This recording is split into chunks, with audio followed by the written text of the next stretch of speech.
네, 오늘은 창세기 40장 7절부터 마지막 23절까지입니다. 창세기 40장 7절부터 마지막 23절까지입니다.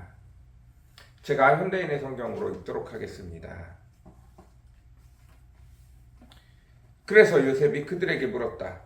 오늘은 어째서 그처럼 수심에 잠겨 있습니까? 우리가 꿈을 꾸었으나 해몽해 줄 사람이 없구나.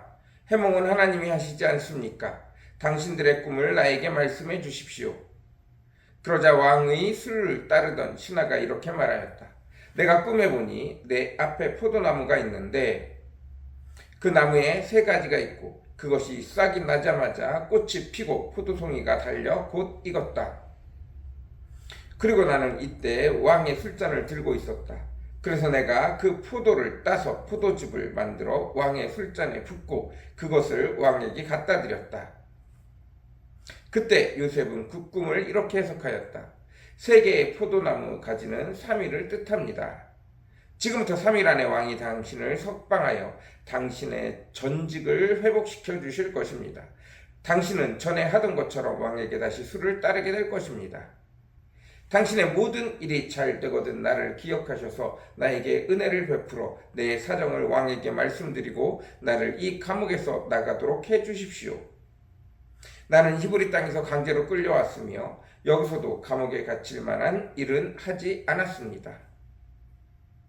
빵 굽던 신하가 요셉이 그 꿈을 좋게 해석하는 것을 보고 그에게 말하였다. 나도 꿈을 꾸었는데 빵을 담은 광주리 3개가 내 머리 위에 있고 제일 윗 광주리에는 왕을 위해 만든 여러 가지 구운 음식이 있었으나 새들이 그것을 먹고 있었다. 그러자 요셉이 그 꿈을 이렇게 해석하였다. 그 세 광주리는 3일을 뜻합니다. 지금부터 3일 안에 왕이 당신을 감옥에서 끌어내어 당신을 나무에 매달 것입니다. 그리고 새들이 당신의 시체를 뜯어먹을 것입니다. 그로부터 3일째가 되던 날은 바로의 생일이었다. 그래서 그는 모든 신하들을 위해 잔치를 베풀고 술 따르던 신하와 빵 굽던 신하를 감옥에서 풀어내어 신하들 앞에 세웠다. 그러고서 왕은 술 따르던 신하의 전직을 회복시켜 다시 술을 따르게 하고 빵 굽던 신하는 나무에 매달아 처형시켰다. 이와 같이 모든 일이 요셉의 말대로 되었으나 술 따르는 신하는 요셉을 까마득하게 잊어버리고 기억하지 않았다. 아멘. 네, 오늘 창세기 40장 7절부터 마지막 23절까지입니다.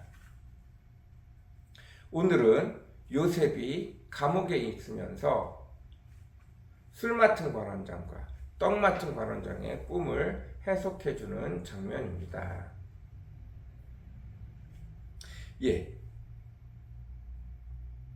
우리가 하나님의 음성을 듣는 것 중에 하나는 바로 꿈입니다.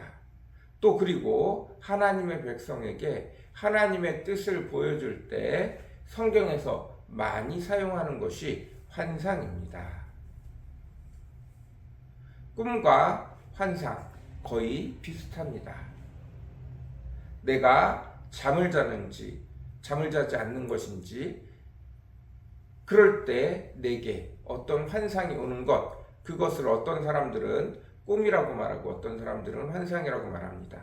또 자고 있는데 내가 기도하다가 잠들었는데 그때 나타나는 것을 환상이라고 하기도 하고 꿈이라고 하기도 합니다. 둘 다 거의 비슷합니다. 내가 잘 때 꾸었으면 좀 더 꿈이라고 얘기하고 내가 기도 중에 혹은 내가 어떤 생각을 하다가 갑자기 나도 모르게 무언가가 들어오면 그것은 환상이라고 말합니다. 그런데 둘 다 내용이 비슷합니다.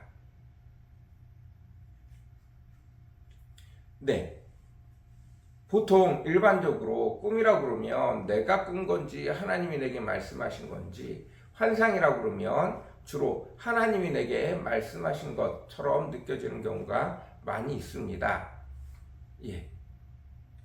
그러나 여전히 우리의 영적인 소양 중에 꿈과 환상과 같이 하나님이 그것들을 통해서 우리에게 보여주시는 경우들이 종종 있습니다.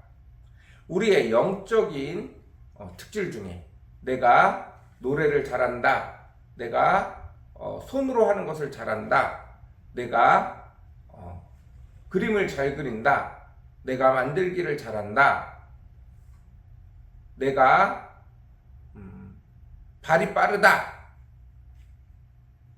내가 잘 듣는다. 이와 같이 그 사람의 개인적 특성이 있는 것처럼 영적인 특성도 분명히 사람들에게 존재합니다. 특별히 영적인 은사가 있는 사람들이 꿈과 환상을 잘 꾸기도 합니다. 그래서 꿈과 환상을 통해 하나님의 음성을 찾고 듣기도 합니다. 오늘 본문에서도 요셉은 영적인 특성이 있었습니다. 그래서 그는 꿈을 통하여 하나님의 이야기를 잘 확인합니다. 뒤에 왕의 꿈을 꿀 때 꿈은 하나님이 주신 것입니다 라고 요셉이 말합니다. 왜냐하면 요셉은 그것들을 자주 경험하기 때문에 그렇습니다. 특별히 하나님의 은혜를 잘 받는 사람들은 꿈을 통하여 영적인 하나님의 음성을 듣는 것들을 자주 합니다. 그러나 하나님과 가까이에 있을 때에는 그것이 하나님과 연결된 영적인 특성이 되어져서 하나님의 음성이 되어지지만, 가끔 내가 그 영적인 특성은 있지만 하나님과 가까이 있지 않은 경우 마귀가 그 영적인 특성을 사용하기도 합니다. 내가 내 손으로 무언가를 잘해요. 그러면 그것을 하나님 앞에 사용하면 하나님 앞에 아름답게 사용할 수 있는 특성이 되어지지만, 반대로 내가 손으로 잘하는 것을 나쁜 일에 사용할 수도 분명히 있기 때문입니다. 이것은 가치 중립적인 것이지 그것을 통해서 반드시 하나님의 것, 사람의 것 이렇게 구별되어지지 않습니다. 다만 요셉은 그 꿈을 통하여 하나님이 늘 자주 말씀하셨기 때문에 꿈은 하나님이 보내주신 것이라고 확신할 수 있습니다. 네, 오늘 요셉이 꿈을 통해 하나님의 이야기를, 하나님이 술 맡은 관원장과 떡 맡은 관원장에 대한 이야기를 하는 것들을 풀어주고 해석해 줍니다. 우리에게도 이런 내용들이 종종 있습니다. 그래서 이것을 잘 사용하면 하나님 앞에 귀하게 사용되어질 수 있습니다. 그러나 가장 중요한 것은 방금 전에도 얘기했던 것처럼 내가 하나님 앞에 확실히 서면 영적인 은사들도 분명히 하나님이 내게 주신 것으로 해석할 수 있지만, 내가 흔들거리고 있을 때는 똑같은 그 영적인 특성을 마귀가 사용할 수 있다는 사실들을 늘 기억해야 합니다. 그리고 그 특성들 안에서 하나님 앞에서 아름답게 사용할 수 있는 저와 여러분이 되어주시길 바랍니다. 그러나 불변하는 하나님의 음성이 있는데 그것은 바로 하나님의 말씀입니다. 성경 말씀은 하나님이 우리에게 들려주시기 위하여 하나님이 직접 기록하신 내용입니다. 물론 이것도 성령님의 감동을 통하여 내가 하나님의 음성을 듣지 아니하고 내 마음대로 해석하면 똑같이 마귀에게 사용되어질 수 있습니다. 이단들도 성경을 통해서 이야기합니다.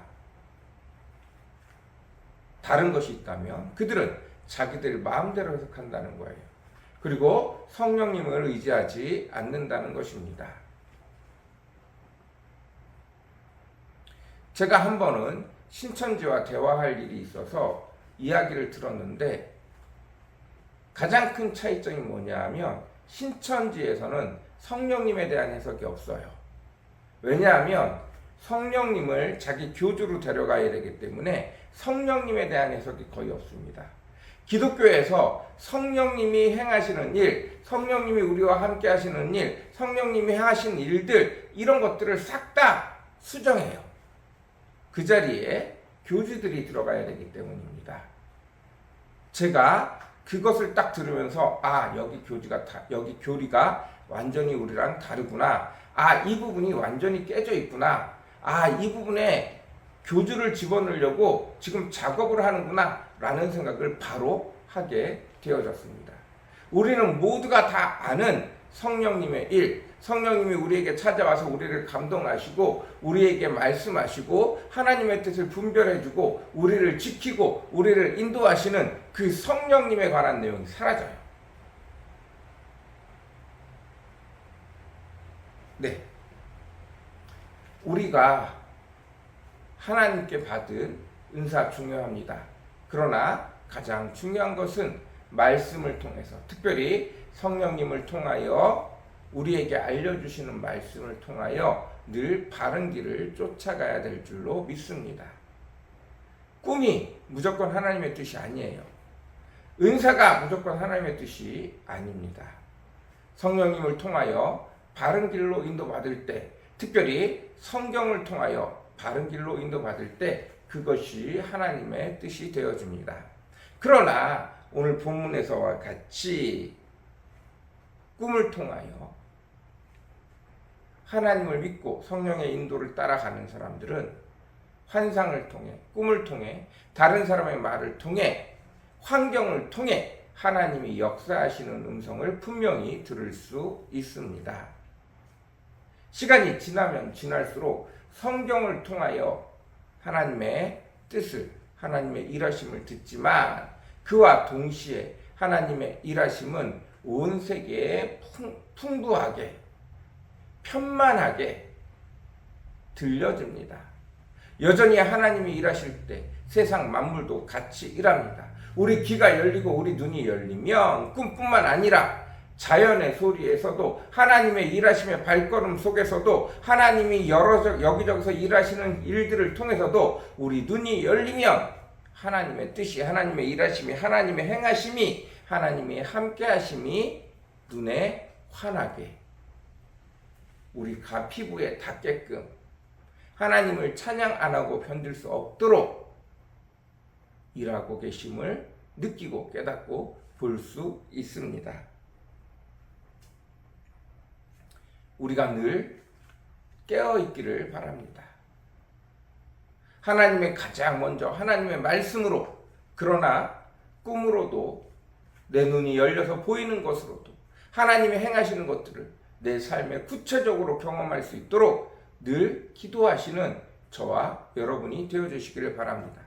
누구만의 특별한 은사가 아니라 하나님이 나와 함께 일하실 때 이미 모든 만물이 깨어서 일하고 있습니다. 내가 느끼지 못하고, 내가 깨닫지 못하고, 내 눈이 뜨이지 않고, 내가 성령님의 인도를 받지 못해서 전혀 보지 못하는 것일 뿐, 하나님은, 늘 풍성하신 그 하나님은 무엇 하나로 고정해서 어떤 거 하나로 그 뜻을 확인시키시고 나타내시는 분이 아니라 우리 눈이 열리면 열릴수록, 우리 귀가 열리면 열릴수록, 우리 감각이 열리면 열릴수록 하나님은 모든 것을 동원하여 늘 풍성하게, 늘 넘치도록 세상 모든 곳에 하나님의 뜻을, 하나님의 향기를, 하나님의 일하심을 나타내시면서 일하시는 분입니다.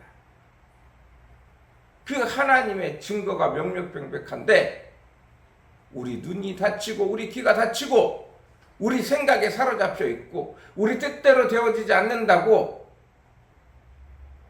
세상 것들만 바라볼 때는 그 크신 하나님이 그 위대하시게 여전히 위대한 발걸음을 뜨며 세상 모든 만물이 주를 찬양하며 일하는 그 일거리에도, 그 일하심에도 하나님을 전혀 느낄 수 없게 되어집니다. 오늘도 하나님 앞에 민감하기 위하여 애쓸 수 있는 저와 여러분 되어주시기를 바랍니다. 그러면 어느 곳에서든 하나님을 경험할 수 있습니다. 하나님의 일하심을 느낄 수 있습니다. 하나님의 일하심이 늘 힌트로 우리 삶에 주어지십니다. 요셉이 꿈을 통하여 하나님의 일하심을 미리 엿보아 아는 것처럼 우리도 그렇게 되어질 수 있습니다. 하나님, 우리 눈이 밝아지게 도와주십시오. 하나님, 하나님의 음성 듣는 것에 민감해지게 도와주십시오. 하나님의 일하심에 민감해질 수 있는 우리가 되어지게 도와주십시오. 이렇게 기도할 수 있는 저와 여러분 되어주시기를 간절히 사모합니다. 기도하겠습니다. 사랑과 은혜가 풍성하시고 거룩하신 주 아버지 하나님, 우리 주 아버지 하나님은 너무나 크시고 위대하신 분이시며 그 하나님이 일하실 때 결코 누구에게 숨기거나 아버지 하나님 감추거나 하지 아니하시고 세상 모든 만물과 함께 당당하게 크게 풍성하게 일하시는 주님을 믿습니다. 다만 우리 눈이 가려웠고 우리 귀가 닫혔고 우리 생각이 우리의 예전의 과거의 습관과 경험에 묶여 있어서 하나님의 크신 하나님이 세상 모든 만물과 당당하게 일하심에도 그것을 듣지 못하고 보지 못하고 깨닫지 못하고 세상적인 생각으로 마귀에게 사로잡혀서 늘 불평불만만 하는 우리들의 모습을 주님 앞에 고백합니다. 오늘도 내 눈을 열어주옵소서. 오늘도 우리의 눈을 열어주옵소서. 오늘도 우리의 귀를 열어주옵소서. 오늘도 우리의 생각을 깨트려 주시옵소서. 크고 위대하신 하나님의 일하심을 보고 느끼고 찬양하며 경배하는 저희들 되어지도록 주님, 우리가 주의 음성에 주의 일하심에 민감해질 수 있도록 성령님 오늘도 함께하여 주옵소서. 감사합니다. 예수님의 이름으로 간절히 기도드렸습니다. 아멘.